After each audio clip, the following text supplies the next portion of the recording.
Behind the scenes, and we're back. Yep. I feel so honored. Good evening, Alejandro. I feel so honored. Yeah, and why is that? I got my haircut by the best. Barber and Branson. Yes, we do. I got a flat top you like. The frayed? They trim of the beard. Armadillos have issues with beards. But I got the best barber to trim my beard. And Branson. You can't get advertising. He is a like sono member. Great. You don't want advertising. Oh. Namaste. Mamba Kopo. Whatever. Mamba Kopo. I don't even know. But we are having a lovely evening. Yeah. Are we not? Yes. Good Alejandro. Good Alejandro. Of course, Ethan is here. And introducing Josh Stafford. The Joshes are in the house. Yeah.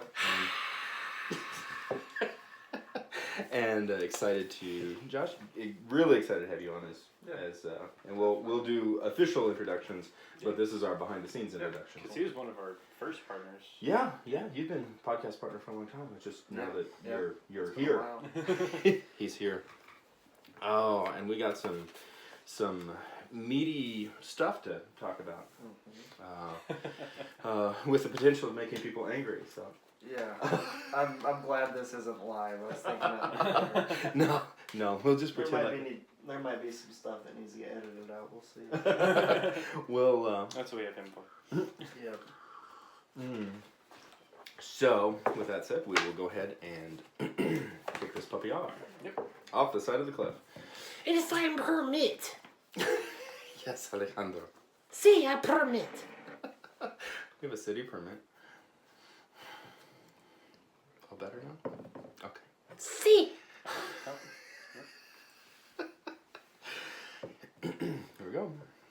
Welcome to the State of the Ozarks podcast. This is Josh Heston, Editor-in-Chief. And this is Ethan Grubaugh. And we're talking about our Ozarks. Your community. And this episode I've been thinking about has been brought to you by... Artist Christine Reitzel, Beauty from Light. Josh Huxtable, State of the Ozarks patron.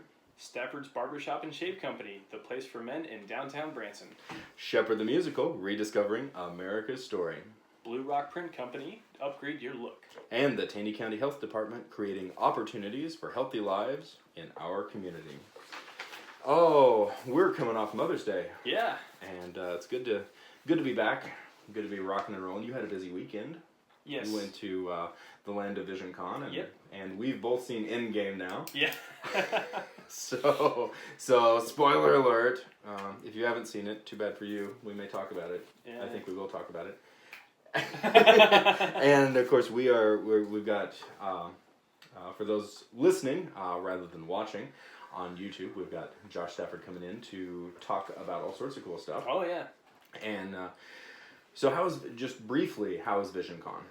I had a good time. Good. This is actually the first con that I've actually been able to go to for more than just like a couple hours. This is true. You're usually getting off work just in the time for them to close. Yeah, pretty much. So I'm able to come down, pay $40 to go in for like an hour. Right. And then I leave. Yeah. And we won't even mention your sword budget. Hey, shut up. It's a good sword budget. It's a happy sword budget. But, okay. But I had a good time. Of course, I brought Alyssa. I didn't. Well, yeah, technically I brought her. Yeah, so you and your sister. Alyssa came with me, and then on Saturday, my other sister and my 5-week-old niece came. Nice. Good to get her indoctrinated into all things nerdy. Yeah. At a young age. Yeah, of course. And you did a great job. You were publishing photos onto the State of the Ozarks Facebook page. Yeah, I kind of I walked around throughout the day, took a bunch of photos of just cosplayers or random things that I thought were cool, like Mr. Chuckles. Mr. Chuckles, the zombie, right? The zombie, yeah. Yeah. Oh, Mr. Chuckles, yay! You're dead. Along with that, I'm a little jealous because number one, I'm really, really grateful because you took point Thank you. on that because I was not feeling well on Saturday. Yeah. And I've been to VisionCon for a lot. Yeah. And did not make it this year. But I'm also a little jealous because you got to see Jewel State. And I've loved Jewel State ever since I binge watched all of Firefly. Yeah. So good. So good. So And she was really funny. good. She had a lot of good stories to tell. And it was, I couldn't really get any videos of it because I was sitting so far back that Yeah. I just... Yeah, better just to sit back and absorb it. Yeah. I wrote an editorial one time how much better it was to actually watch life not through your iPhone. Mm-hmm. And I got a really nasty email back saying, "How dare you tell me not to take pictures of my grandchildren?"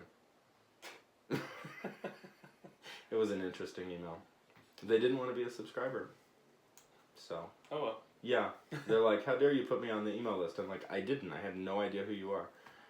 You signed yourself up." Huh. Yeah. So, strange. So along that line, actually, there's really no possible way to segue into this from where we are at. But talking just a little bit, what did you think of this week's issue, this week's weekly? I thought it was good with the ManlyOzarks. ManlyOzarks. Yeah. It's a little bit of a step for me, Mm-hmm. because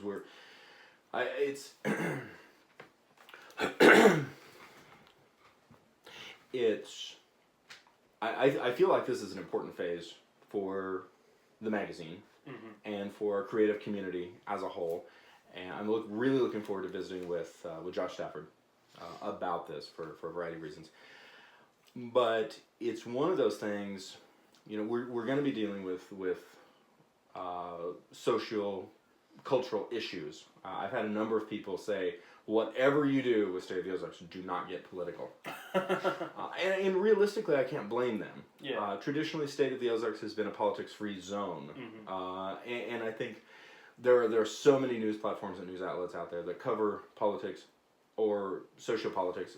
The socio-political scene, really either they cover it really well or they cover it really badly. They cover it a lot. There's a lot of things out there, and that's not traditionally our place.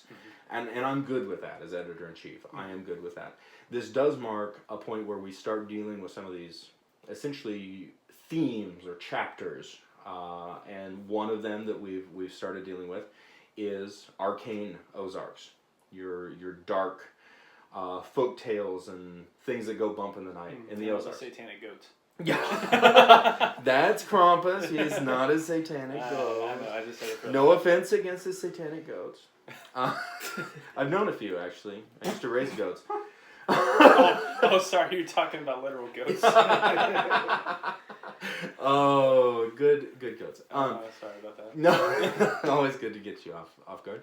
And another area that, of course, we're going to be exploring that I think is a good, potential pairing is sustainable Ozarks, dealing with issues of local food and local food supplies, and some of this is social, and some of this realistically, could be considered political in terms of larger decisions in terms of our food supply and that kind of thing, and how pesticides are used or if they're not used.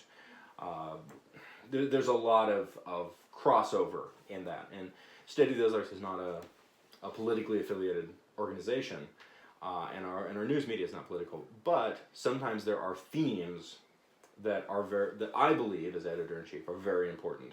Sustainability in our food supply is one of them. Cool, creepy, dark ghost stories is one of them, and then the themes of essentially ManlyOzarks, the exploring social and cultural themes of masculinity and what that means in the past, what that means today. And consequently it meant that I got to republish a story on one of my mentors, Terry Sarton, and then also got, I think I said this in the editorial, one of my heroes and also the dorkiest guy I know, which would be me, in what is essentially a really vulnerable article of me, talking about my past. Losing weight, not losing weight. It's also I think it's the funniest article I've ever written. So I would encourage people to read it, just because I think it even if it's not good, it's at least funny. And then what's the recipe? Well, since we're talking about losing weight, yes, it's a Texas chocolate sheet cake and icing. And icing, that is a glorious icing. Oh my gosh, that's good stuff. I've not eaten it in a number of years, but it is really, really good. 1 pound box of powdered sugar is one of the yes, ingredients. Yes, pretty much dive headfirst into diabetes right there. But oh, it's good. And and if I make it, I promise to leave the pecans off. Okay, cool. You're welcome. Just for you. Thanks. Because I'm nice like that. I feel special. You are. I know. Yeah. So with that, let's get Josh Stafford in here, and we'll continue this crazy train. All right. Okay, wait. Your turn. Sweet. 1 minute.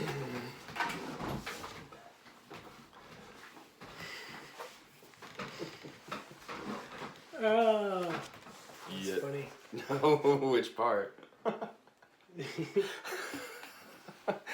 There's so many choices. We all were complimenting each other, and I did a little kissy face. Yeah, I saw that.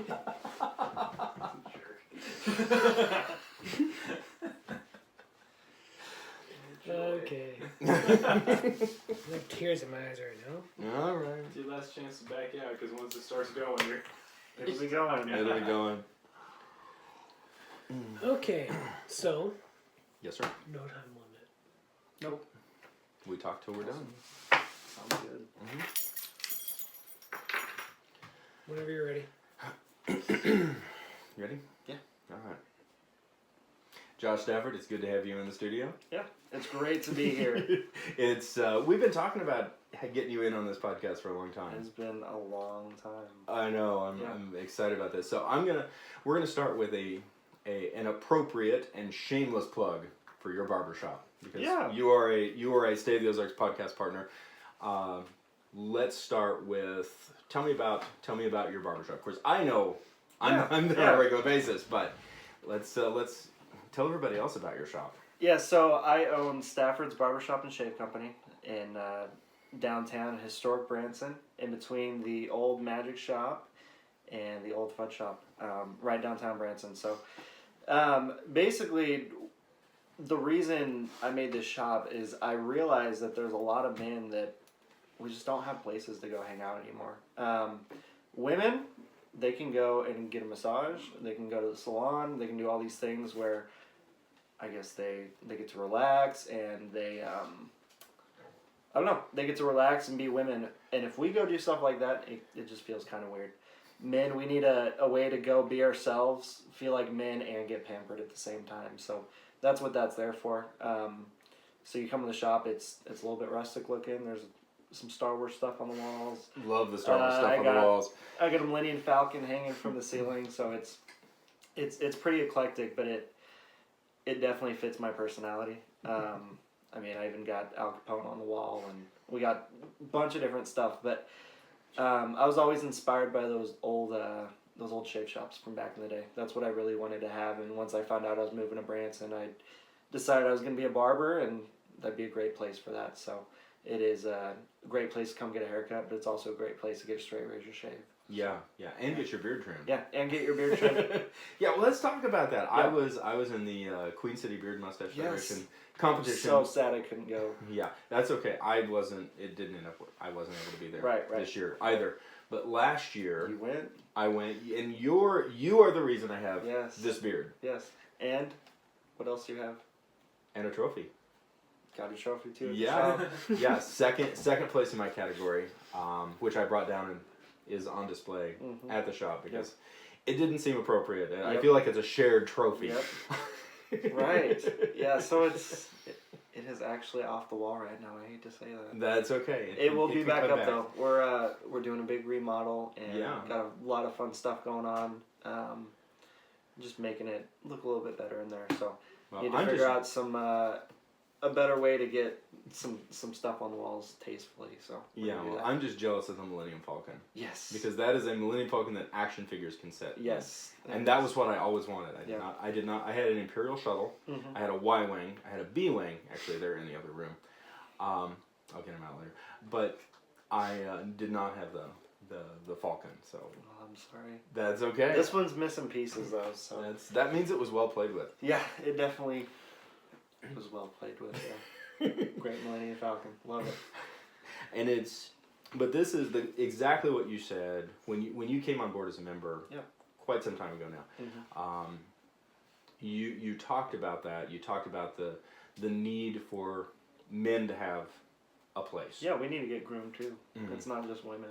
And it's but more than just the practical side. It is social. Mm-hmm. It is cultural, and when you said that, there was a lot of light bulbs that went on, in this. So when I found out that you were coming on the podcast, that's when I knew that I wanted to roll. Yeah. These themes and these articles. Yeah, out. some very good themes. We'll have some fun with these. Yeah, and run the risk of this is a hot topic. Masculinity. Yeah. Hashtag toxic masculinity is definitely a hot topic, and but I think it bears. There's a lot of stuff that bears aspects of this, and there's a couple of articles I sent to you. Yeah. Earlier really dealing with that. Mm-hmm. So, in terms of the climate where things are at, you talk to men constantly All day long. Yeah. What are you? What's the vibe? What are you picking up from guys?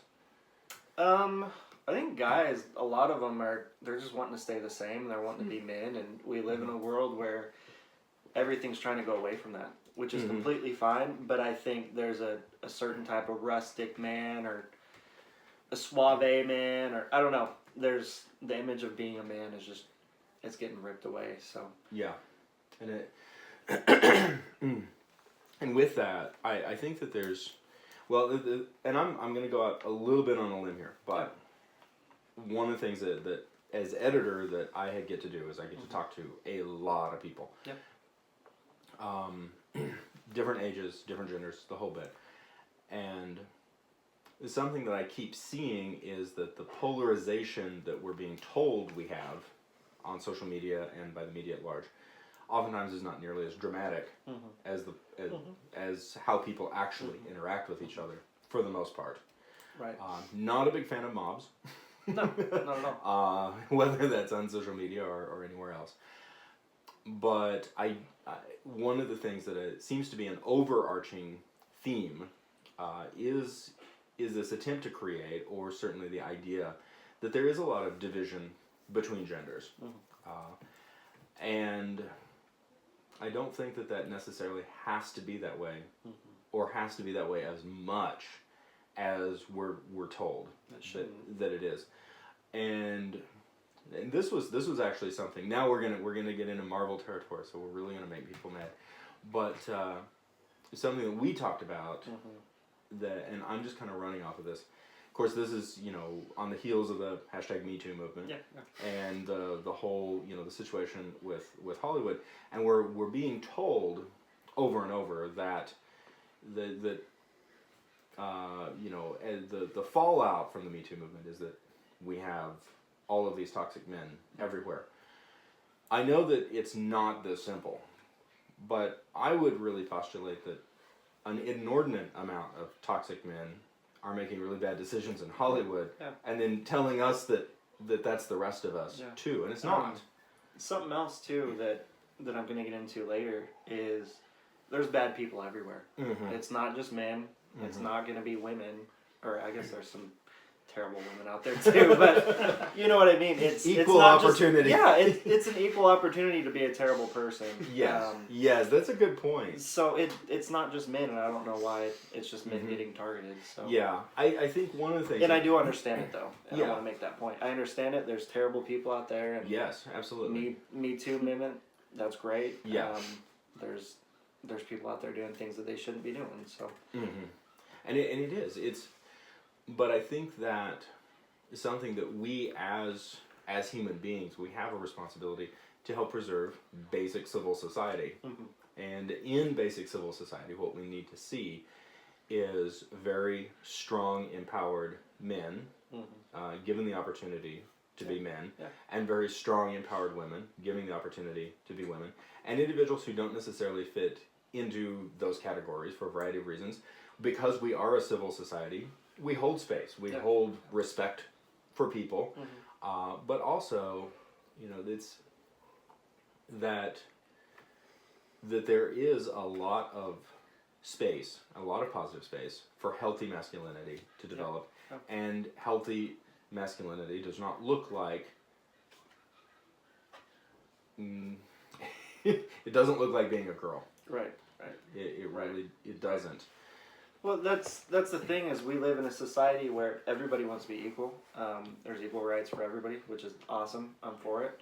Yeah. If you want to be gay, be gay. If you want to be straight, be straight. If you want to be transgender, you can do that. Like, I think everybody should have the opportunity to do whatever they want.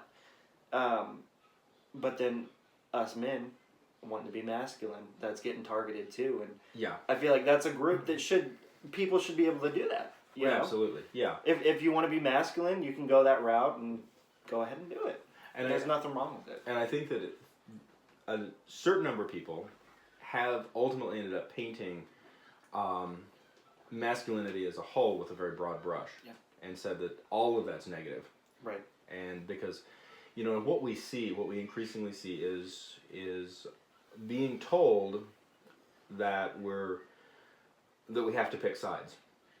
We're being told that the world is very black and white, and that it is broken up into, bullies and people who are being bullied. It is broken up into people who are oppressing and people who are being oppressed.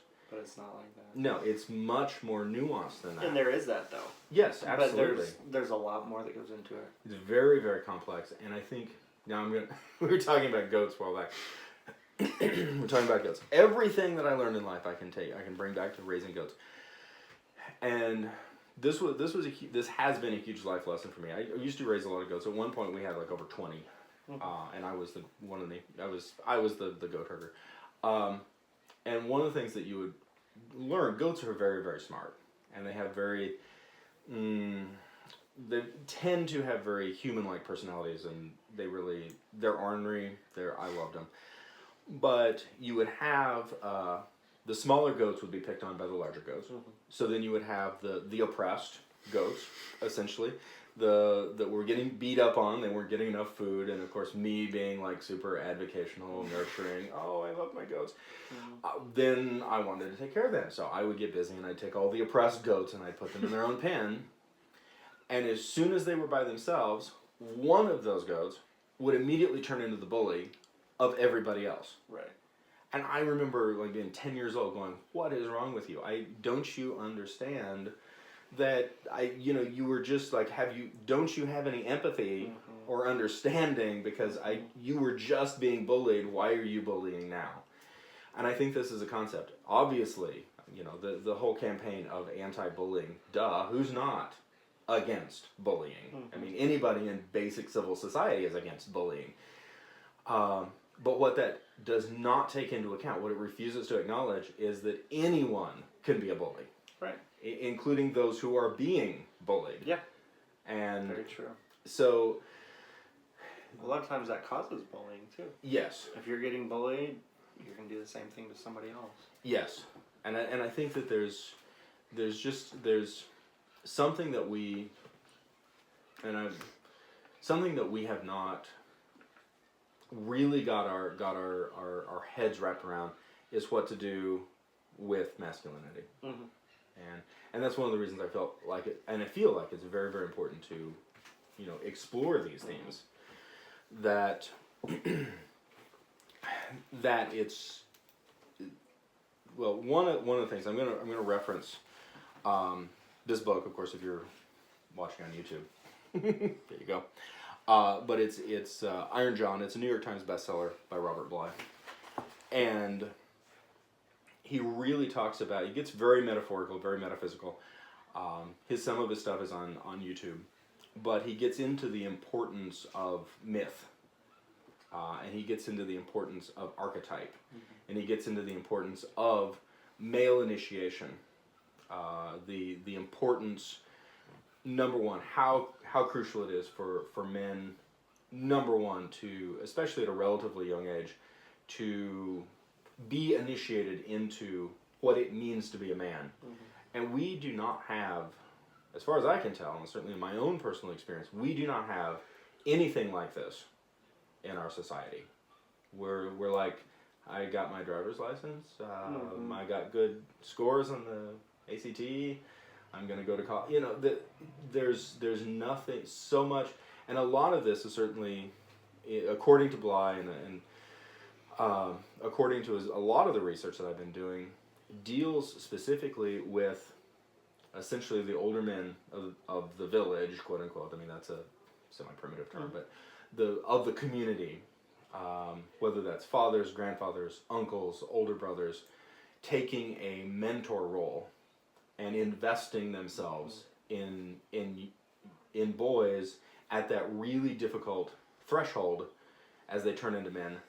And the idea, and I think, and this is probably going to get me in trouble with the other side, I think that toxic masculinity is a real thing. Yeah, it is. It definitely is. And it takes place when those initiation processes aren't there. Yeah. So, and then, now I've talked a lot, but what's your thoughts on that whole thing?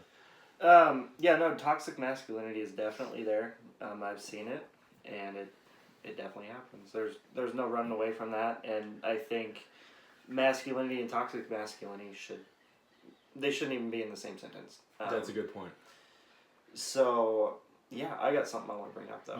Yeah. That has been on my mind a lot lately. Me and my wife, we went on a cruise, and they did something on the cruise ship that kind of irked me. Mm-hmm. So they had what they called a hairy chest competition. What do you think that consisted of, Josh? What do you think they did?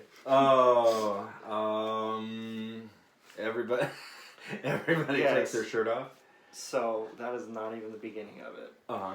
So what they did was they had these men come up on stage, take their shirts off, and they had asked these women to come up there and be judges. And so the women, what they had them do is run their hands all through their chest, had them dance around on stage, even groped them, grabbed them in the butt, and then afterwards, they put them in dresses and dressed them up as women. Wow. And that was this hairy chest competition. It wasn't just standing up on stage and showing off your chest hair and seeing who did the best. No, it was having these men come up on stage, look like idiots. They didn't even tell them they were going to do these parts. Wow. They just thought that they were going to show off their chest hair. They had them come up on stage, look like idiots, dress them up as women, and grope them. Now, let's reverse it. Good point. If it was women, they had a big breast competition, had them stand up there, Yeah. groped them. That's a really good point. What is the difference? Yeah. Why can we do this to men, but I'm not saying I want to do it to women, so No. don't think I am, but no. what I'm saying is why is this acceptable to do it to men? It does bring up the potential, that aspect of double standard. Yeah. It also brings up something I think is very, very pervasive. Of course, Publisher Dale and I've talked a lot about this, but it's the idea that men are consistently portrayed as buffoons. Mm-hmm. It's perfectly okay to make men look unbelievably stupid. Right. And we're not supposed to have feelings either. Right. And you're and don't be bothered by it. Right. And I think there is a certainly a double standard aspect of it, which is interesting. And then beyond that, and I would really like to explore this further. You take, of course, boys, and I've taught a lot. Mm-hmm. Boys, by and large, do not act the same way in the classroom as girls. Mm-hmm. And girls sit there and study nicely. Yeah, and, they do great. And boys are loud and we sit there and we raging fart pain. noises with our Raging pain in the butt. and- I want, but you know, but at the same time, so many of these unbelievably over the top, rambunctious boys were and are just incredibly valuable, contributive members. to whatever they're in. Right. And there would be, I'm going back to, because I taught writer's class. Yeah. And I taught writer's class. The age group was basically, 11 to 17. Mm-hmm. And at the height of it, we were pushing like 15 students. Mm-hmm. Probably more. So, just a ridiculously high amount of energy. And the boys, a lot of times, would be making complete buffoons out of themselves. And the girls would be sitting there like, I can't believe you just said that. Yeah. And at the same time, and one of the things that I always worked at, whether it was writing, or I also taught Irish dance, and had, by the time I was done, I had almost as many boys in that class as I had girls. Right. Which was not how that started. Mm-hmm. But one of the things that I would always absolutely make sure of, is that the girls knew that they were 100% empowered to be themselves, that they could accomplish anything they wanted, that they were not going to accomplish it for free. You cannot stand in my Irish dance class and stare off into space and expect to be good at this. You're going to have to work your butt off the same way as everybody else has. But if you work your butt off, in whatever it is that you're doing, you can accomplish anything. But the same goes with the boys. Yeah. And same exact thing. And that there is a place. So coming back. So there is a place for that energy. Yeah. There is a place for that, essentially buffoonery. There is a place because they're trying to find themselves in this space, especially when they're in that transition of going from little boy to man. And at the same time, it's a volatile space. I was there. I was a raging pain in the butt, was what I was. And at the same time, the really strong figures, the people that I looked up to in my life, was my mom, my older sisters, and my grandmother. Because these were individuals who I knew, first of all, I knew they were so smart. They were strong. They were awesome. And, and they had my respect. Also, we have, Ozark dogs attacking the entire neighborhood. In case anybody hears any, Oh, I hear them. Yeah. They're out there. Yeah. Where was I going with this?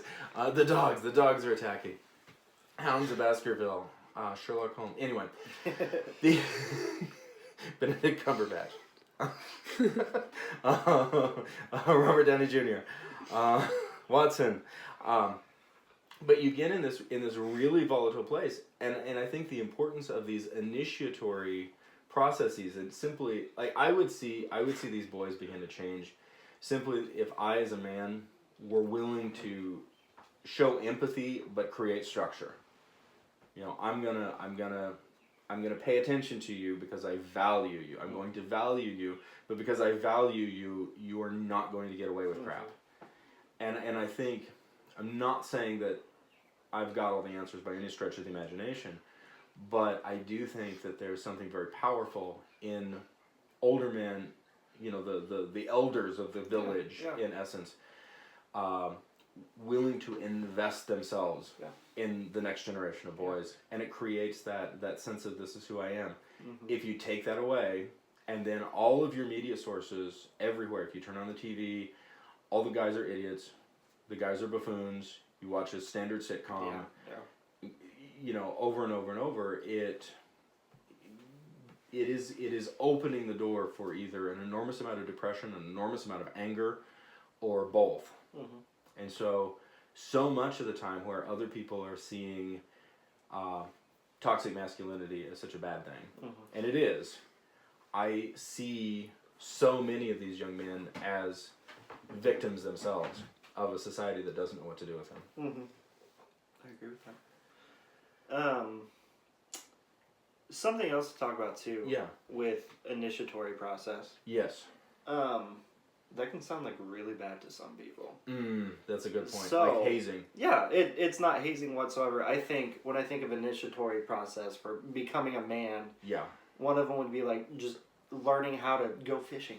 Yes. Learning how to go fishing. How to tie your shoes. What else can we think of? cleaning your car out for a date, or I don't know, Yeah. stuff like that. It's just stuff that makes you become a person, become a man, and I don't know. So It's something really. I think what it comes down to is other people. I think one of the crucial things is that the mentor has to be male. Yeah. And I say that very respectfully, with many of my personal mentors being the women in my life.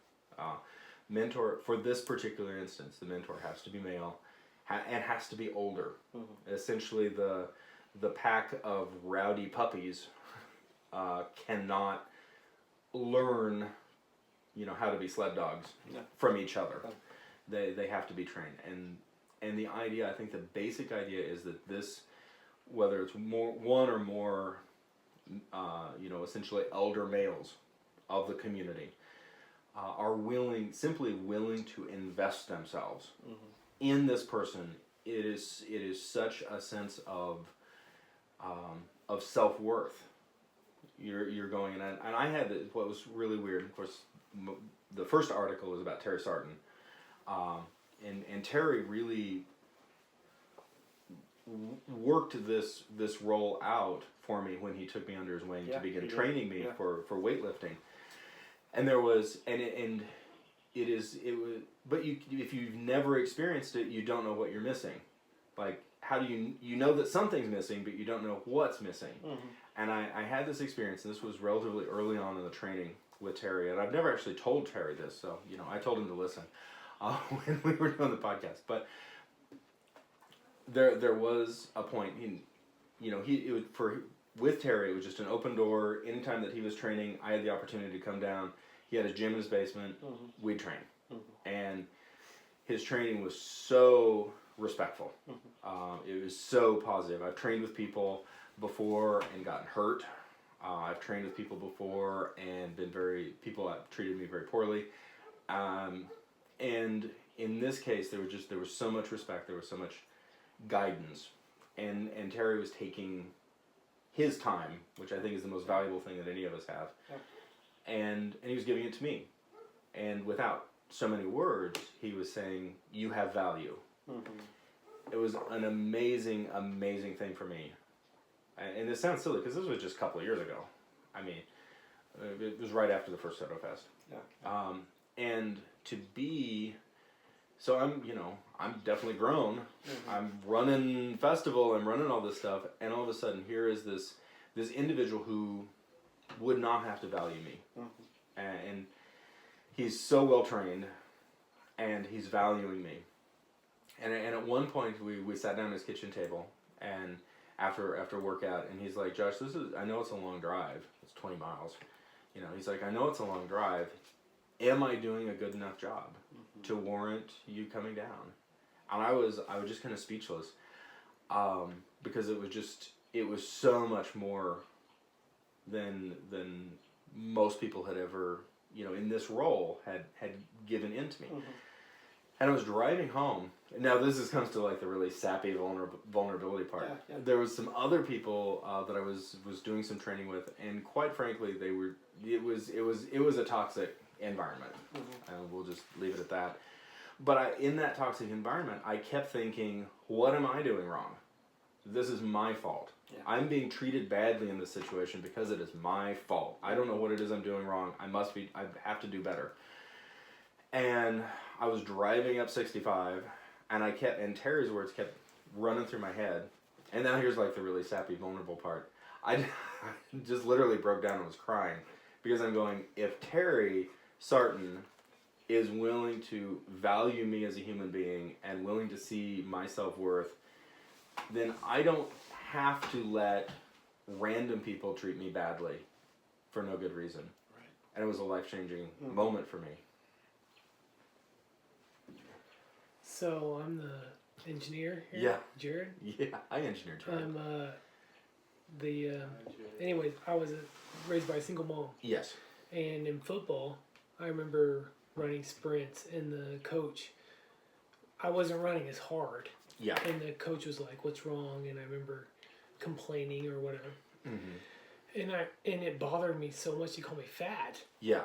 And I was a freshman. And my stepdad my mom married like a year before. Like Mm-hmm. I cried in front of. I wouldn't cry in front of my mom. Yeah. And he tried to console me. And I Mm-hmm. remember thinking like my literal coach.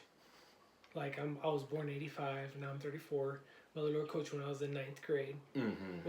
was making fun of me because I was fat, and I wasn't really Yeah. fat, but he was really projecting onto me, Mm-hmm. and I felt so bad, and he was the only masculine person that was there for me because I was raised by a single mom. Yeah. Yeah. And so I remember it was the only opportunity I could cry to let out, and he was there to console me for that moment. Wow. That was one time I needed that Yes. father figure, Mm-hmm. and another time I wrote it down. This is crazy. Yeah. Like years before, this seems simple, but I had like zits on my face. Mm-hmm. That sounds stupid, right? No, not when And you're I'm in not when you're a I'm in the teenager. bathroom, and I'm like, oh my god, I have zits on my face. And like, let's be honest, I've never like said I want to be on the podcast. Yeah, I try yeah. to say these things, but these really hit a note in me. Yeah. I want to like pop these zits on my face, and then like boom, boom, boom, boom, boom. My brother and sister, what are you doing? What are you doing? I felt so like bad, and I had to shave, and Uh-huh. like shaving it felt like having to open up myself. It felt real vulnerable Yeah. to shave, Yes. right? Because Yes. I had no dad there, Yeah. and I literally like wait till they stopped knocking.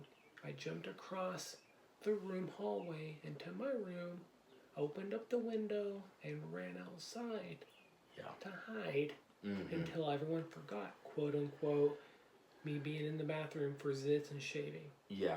That's how messed up I was because I didn't have a father figure. So I'm just saying, like, I needed that Yes. person to lean upon. And I think about that because I have a son. He's 3 months old. And I think about Yes. being there for that, big, like, me not having that. Like, I Mhm. felt like this weird, it felt like a scab there that, like, opened Yes. back up. Yes. And I couldn't, like, lean into something to feel better. Yeah. It's a It real is. thing. And I've never been on a podcast to say these things. But Well, like, I'm glad. feeling these things. Yes. Anyways. Well, and I think that it really brings up the fact that, you know, and we should it takes an enormous amount to raise children as a single parent, and we should celebrate anyone who does that and support them. But that does not take away from the fact that we've got generation after generation now of young boys that we have overlooked essentially the emotional damage that takes place of growing up without a father, or growing up without strong, safe male mentors in their life. Very true. I think this goes perfectly into one of the articles that we're going to be talking about Yeah. today. Let me pull it up real quick. Yeah. Let's find it. All right, so the name of the article is "Black Boys Don't Need More Discipline, They Need Mentors." Yeah. Yeah. Isn't that a great name for an article? What'd you think of that? I loved it. Yeah. I thought it was a great article. The one thing that I wanted to talk about, though, is it doesn't just have to be black boys. Absolutely not. This I is think- boys across the board. Any child out there needs a father figure in his Yes. life. Yeah. And if they don't have a biological father figure, Yeah, you know, a father figure. a father figure. Even if they don't feel comfortable with their actual father, it could be an uncle, Yeah. a crazy uncle. It could be a barber. It could be yeah. anybody. Yeah. And And I think part of this is an issue of awareness. Yeah. Because we look at, you know, at boys in this space, and I don't see a lot of social awareness of going, you know, they're going through a lot. yeah, they are. This is not easy. They're going through so much. I think about that all the time. My brother, he just graduated high school, and this whole last week I was like, man, I would hate to be in your shoes. I hated it. I hated being in high school. I love being an adult. It's so much easier. No doubt. Yeah. I got bills to pay, but oh man, I hated being a child. Yeah. And those kids, they have emotions, they have feelings. They're going through so much, and so they need father figures out there. Yeah. My dad, he says all the time, it takes a village to raise a family. Mm-hmm. It's not just a traditional two parents. No. It No. could be crazy uncle, like I said, Absolutely. crazy barber, And like me. and You know, and I would really, anybody who's listening to this, that this resonates, I would encourage, you know, safe, responsible men to find a community in which they can do that, that they can, you know, regardless of how that is. That article really did resonate because I thought, you know, it's talking about the, you know, it's out in San Francisco, but I'm like, this is across the board. Right. And then, of course, that other article is seriously close to home. The other one is close to home. That's a good way of putting it. It was at Kickapoo High School in Springfield. Yeah, Springfield News Leader article. Have you seen the video? No. Oh my gosh. Yeah. Did you see it? So it made me furious. Yeah. So racism is real, guys. It is still here. I'm not gonna say everybody's racist. I think we're getting to a point where it is definitely going away, but it is still there, and it is so sad to see. I was getting to the point where I thought that we're getting pretty far away from it. But this article and the video is it's terrible. Anyways. Yeah. So for people who are listening, of course, I read it, you read it, but you got the article in front of you. So I got the article in front of me. Quick overview. The article is called "In Viral Video, Kickapoo High Teen Threatens Black Students, Talks of Lynching." Which is crazy. I watched the video, and the whole time in the video, the kid's talking about how these black kids have been stealing from him, and he's accusing them of doing this, and talking about how they don't belong in their locker room, and how they should have never taken away segregation, and the fact that they should be out there lynching them, and it is so sad to hear. Yeah. It's hard to listen to. Really, really hard. Yeah, I read the article. I've not actually listened or watched the video, and This was 45 minutes away. Yeah, and it's one of those things I think is important. Now I'm gonna jump back. I'm gonna jump back to Flash Gordon and Roy Rogers for a moment. Not because it's lighthearted, but because I think that our media sources, which I love, multimedia sources, our movies, our books, our films, and I'm a huge pop culture fan, have given us this idea that there are good guys and bad guys. Yeah, that's very true. That all the good guys are perfectly good, all the bad guys are completely bad. There's always going to be a Luke Skywalker and a Darth Vader. Absolutely. And I wish we had taken, of course, we're both Star Wars nerds. Yeah. I wish we could take a little bit more of a page from that, because there's amazing moment in Empire when Luke Skywalker goes into the tree cave at Dagobah, attacks Darth Vader, who has magically appeared, cuts off his head, and you're like, yeah. And what does he see? And he sees himself. He sees himself. He sees himself. I think that is... Which is one of the most real moments in all of Star Wars. Yes. I love it. Yes. And to have that, I mean, the lesson on this is, from a Christian perspective, there but for the grace of God go I. I mean, the lesson is that the bad guy could be us. Right. Or the bad guy could also become a good guy. Right. And it's so easy to vilify all these different sides. And of course, that's how social polarization takes place. Very true. I think, and I don't know, these issues, I can't speak on what's going on in these kids' lives and stuff to be, filled with hate, et cetera, or to do that. But my heart goes out to any human being who is in a situation that they have that much anger. And I cannot help but think that a lack of proper male initiation has to be a part of this. Yeah. I mean, and that's taking some leaps. I'm not familiar with anybody who's actually involved in the situation. Yeah. But I think that it is so important to understand that this is, that there are aspects of this development that I think that society has contributed to, not necessarily with the racist aspect, but with the anger. Yeah. Random question, Josh. Yeah. Do you remember the first time you were taking fishing? Yes. How did you feel walking away from that? Well, it was fun. Now on the other side of this was it was my mom who was taking me fishing. Okay, yeah. Well, but yeah, it was fun. It was even more fun when I caught a catfish. yeah. See, that's awesome. Mm-hmm. But I remember the first time I went fishing, and you walk away and you have this feeling that you can't really get anywhere else whenever somebody teaches you something so special and so vital. I don't know. There's a lot of different things. Like, it's empowerment, and it makes you feel good, and I feel like this is a very far stretch. The suicide rates are up pretty high right now. Yes. And I think there's a lot of kids trying to go through things by themselves. Yeah, I agree. And I think stuff like that will empower you and make you feel better. It's just another step that's going to get you up higher and higher and higher. And keep you going throughout the rest of your life. Yeah. But if you're just always hitting walls, it's going to be tough, you know?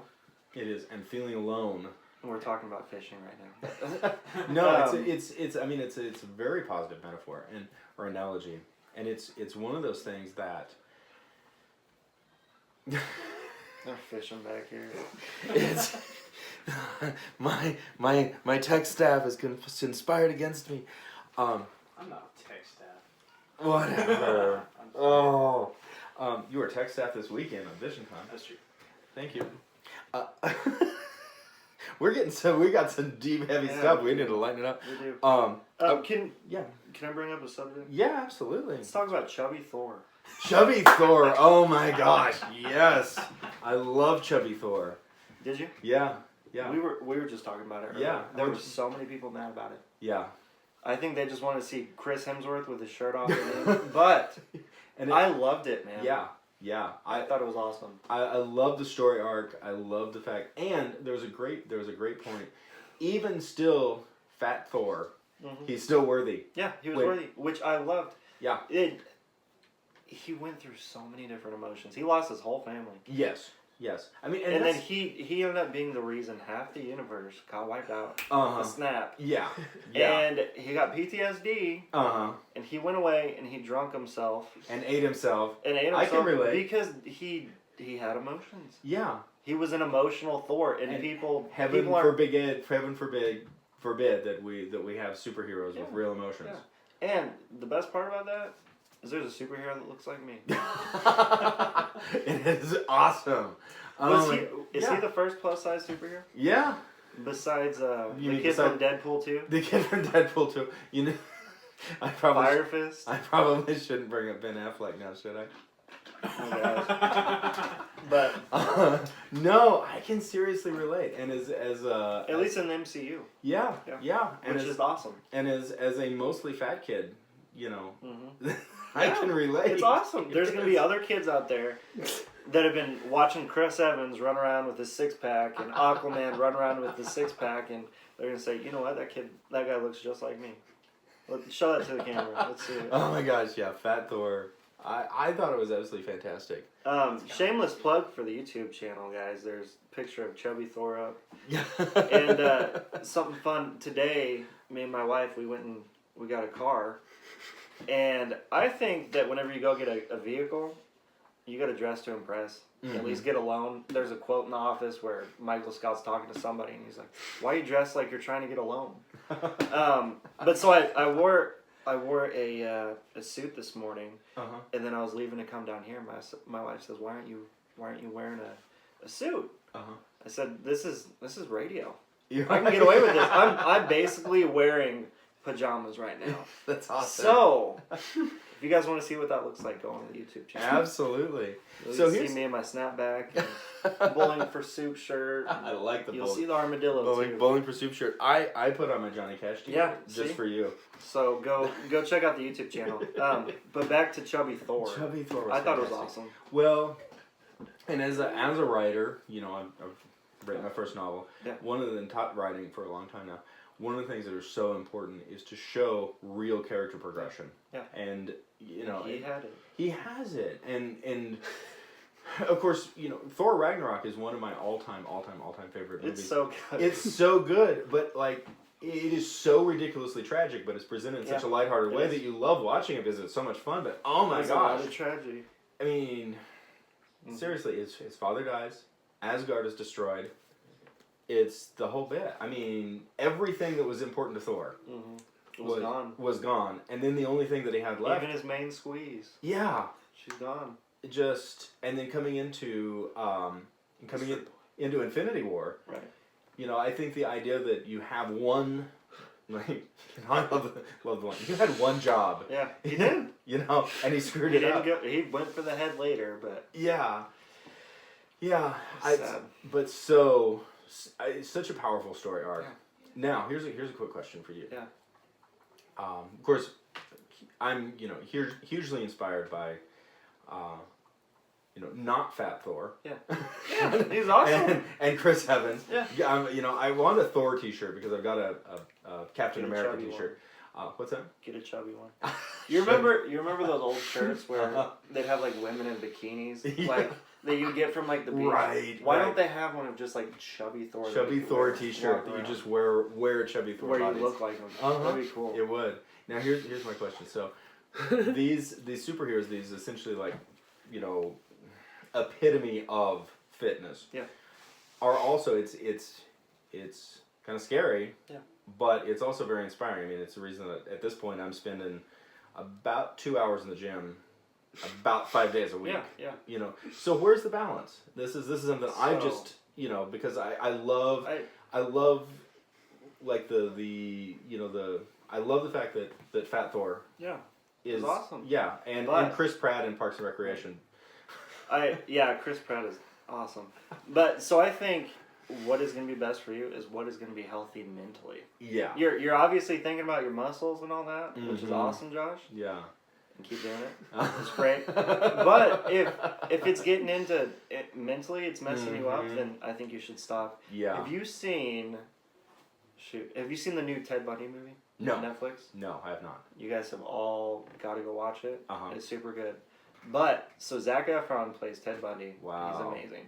Wow. And this is staying on topic, so I don't think it is. But, so, I got like on this weird Zac Efron thing on YouTube. I had so much time where I was just going through these Zac Efron videos because I wanted to learn more about the character and him as Ted Bundy. So he went on Ellen. And Ellen, she was talking about how he has this old Hollywood wax figure that looks terrible. You guys got to go find this video. Okay. But the Hollywood wax figure just looks awful. It's him from High School Musical, and it was made like 10 years ago. Oh so it doesn't look good. Wow. And she brings out what he looked like in, what is that movie?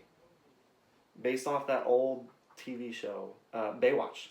Okay. So they made him a new one on how he looked in Baywatch, and he is just jacked. He looks like a superhero. Yeah. And he did something very interesting that I've never seen done on TV or anywhere before. He stood up for us men. So they're all sitting up there gawking at these muscles that he has and talking about that, and he says, "Guys, this is not what you guys need to be looking up to. Wow. Like, be you."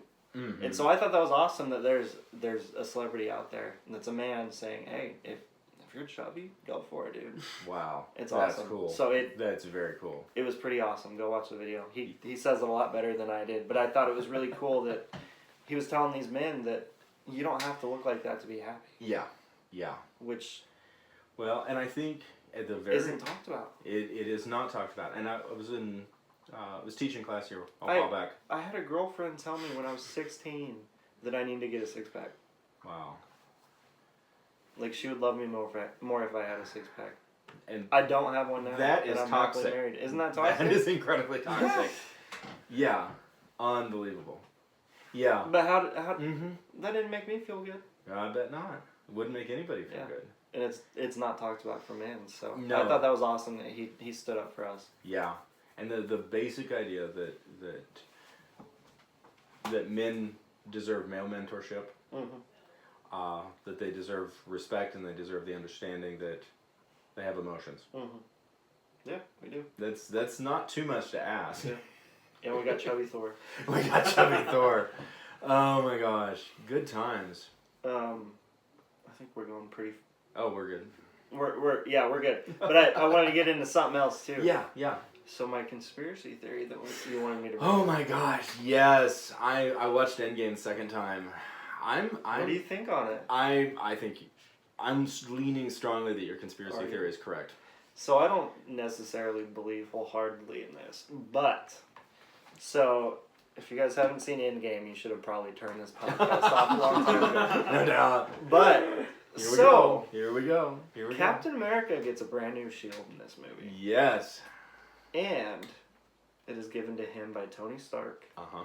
who they just had a giant falling out with. Yes. Civil War was just about them hating each other and trying to kill each other and all that. Mm-hmm.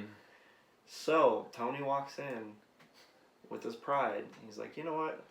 Let's just be friends. Let bygones be bygones. Mm-hmm. And he gives him a new sword, or not a sword, a new shield. New shield, yes. So Captain America gets a new shield, and it is from Tony Stark. Yeah. And Tony says, "Don't say anything about this." Yeah, and he says, "Don't say anything about this." Captain America almost dies because that shield is broken later on in the movie. Yeah. How do we know he didn't give him a defective shield so he could get killed by Thanos? Uh-huh. I think that's... And everybody's like, Tony's our hero. Yeah, Tony's our hero because he killed himself. But also, Yeah. something we haven't even talked about Yeah. is he wouldn't have done that. He wouldn't have done the snap if he knew he was going to die. Mm. Because, so in the movie, he basically says, he was talking to Captain America, back to that scene, Uh-huh. a lot of stuff going on in this scene. He Yeah. says that he needs to save the universe, but he also needs to keep what he's earned.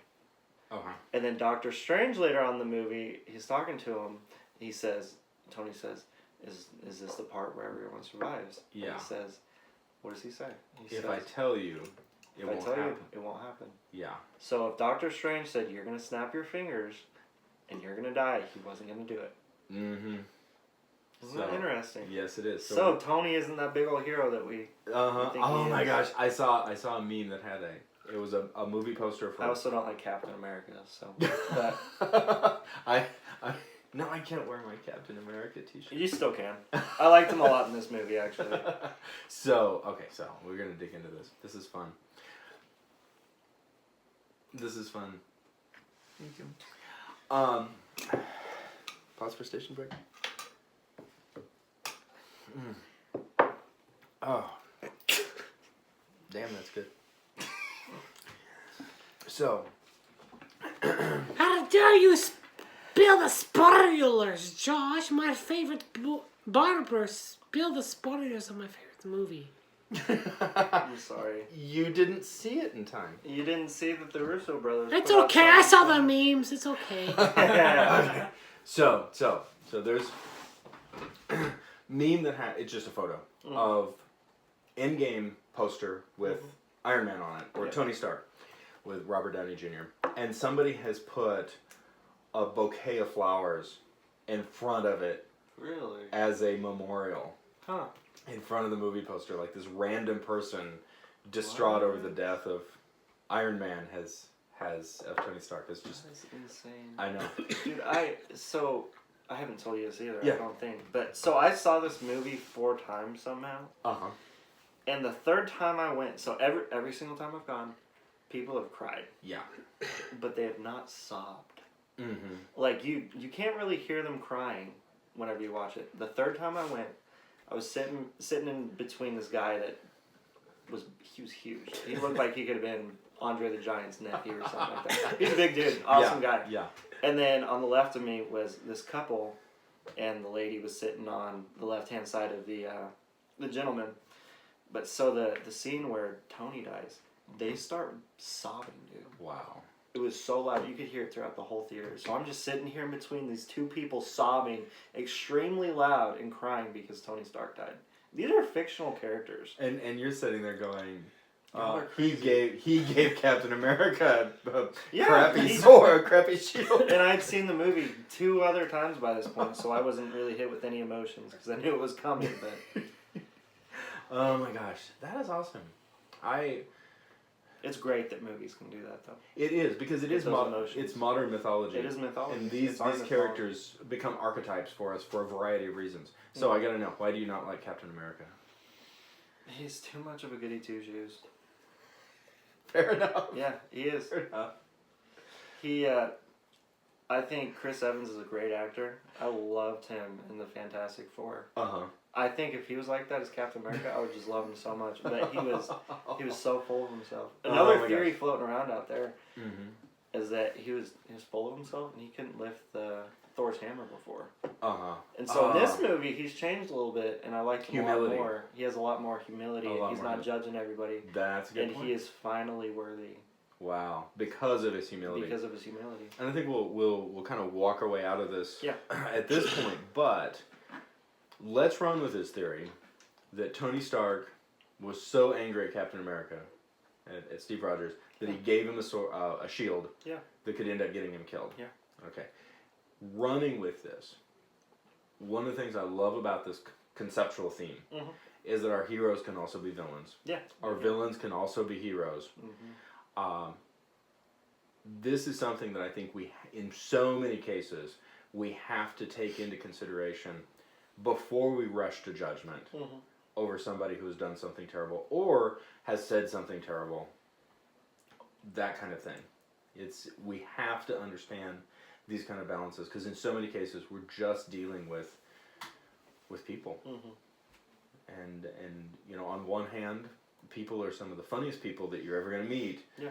But on the other hand, we're all just in the same boat. Yeah, we are. Every single one of us. Yeah. We're going to have you back in here. Yeah, it'd be fun. It is. We should just do a big old superhero conspiracy. Superhero conspiracy. Oh, and don't even... And then... We'll find some good ones, too. I know. And then switch over to Star Wars. That'd be awesome. It would. That'd be great. I could do that all day. Oh, my gosh.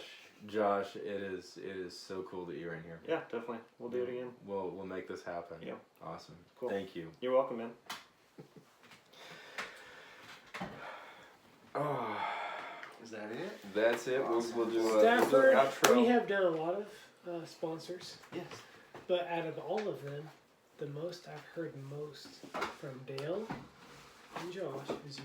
Well, thank you, man. Yes. You're the, Appreciate it. you're the most appreciated. Yeah, definitely. Thank And you. you can just hang out here for a second. Yeah. Ethan and I will do the outro real quick. Get ready for a soapbox for a moment. All right. Absolutely. Let me know when you're ready. Yeah, go. Ethan, it's good to have you back. Yeah, I got a lot to say. I'm going to try and do this quick because we've been running for an hour. Okay, Right. okay, we're ready. So, first of all, Yes. Fat Thor. Yes. I want to talk about this. Yes, One of the Fat reasons Thor. I appreciate him so much, all the stuff that the guys have to go through to get that perfect Yes. body. Like, they have to dehydrate themselves for... Yeah, like Hours, Hugh like Jackman days. didn't drink for 2 days before Yeah. his whatever Wolverine. yeah. So, they have to put themselves through so much strain, nearly kill themselves to get this perfect shot. Yes. And then you have, Chris Hemsworth, who's, become that epitome of male fitness, Yes. and he's fat. Yeah, All right. I know. All right, so It's that's one hilarious. thing I like. Yes. Second of all, Yes. all right. Now we're going to switch lanes for a second. All right, Okay, into male influence, male stuff like Yes. I grew up, my dad loves John Wayne movies, so Yes. I grew up loving John Wayne movies. Yes. And I can't think of the name of it, but there's one scene from one movie where this kid's on a riverbank, Uh-huh. and, John Wayne comes strutting up like he always does, and I guess the kid drops something in the river, he goes, "Why don't you swim out there and get it?" He goes, "Well, I don't know how to swim." He's like, "How old are you? 9?" So he just grabs this kid and throws him in the river. Throws him in the river. I remember that. And, teaches him, one way or another, kid's gonna learn how to swim. Oh my gosh. Harsh times, good times. But then, one last thing that I want to say. Yes. Growing up, Dad being a bivocational pastor. Yes. So, he basically Monday through Saturday he worked, 2 jobs Yes. at minimum sometimes, and then on Sundays he'd be a pastor. Right. So we'd squeeze in time when we could, but a lot of times I was Yeah. he was working, Yeah. which is what it is. But some of my favorite childhood memories are from those times that we got to spend time together. Like Yes. he taught me how to fish. He Mhm. taught me. When I was 13, he bought me my first shotgun. Yeah.